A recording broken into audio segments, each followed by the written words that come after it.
তাহলে কি গুড়ের দাম দিতে হবে, পাটালির দাম দিতে হবে? দিতে হবে।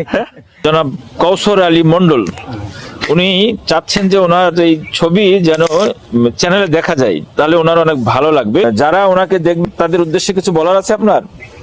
বলেন। হ্যাঁ, এটা হচ্ছে গাছ কেটে গুড় যদি বাজারে বিক্রি হবে, এই গ্রামে সব রড গুড় খাবে, মানুষ নাম ভালো বলবে। হ্যাঁ, আরো মানুষ। আপনার গুড় কেমন স্বাদ? গুড় স্বাদ খুব ভালো স্বাদ। আজকে কি করবেন? পাটালি বানাবো। পাটালিতে কি নোলেন ওই সেন্টটা থাকবে? হ্যাঁ, থাকবে। হ্যাঁ। নলেন থাকবে। কয় ভাড়ের রস আজকে?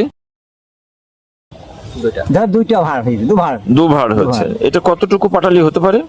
এই ধরুন কেজি খানিক হবে। চ্যানেলে দেখা যেতে হবে, তাই তো? আচ্ছা, দেখা গেলে ভালো হবে। আচ্ছা, চ্যানেল যদি দেখা যায় তাহলে কি গুড়ের দাম দিতে হবে, পাটালির দাম দিতে হ্যাঁ, হবে? দিতে হবে। চ্যানেলে দেখা গেলেও পাটালির দাম দিতে হবে? না আচ্ছা, না, ওটা দিতে হবে না। তাই চ্যানেলে দেখা গেলে পাটালির দাম দেওয়া লাগবে না? না, না। ফ্রি খাইয়ে দেবেন আমাদের? হ্যাঁ।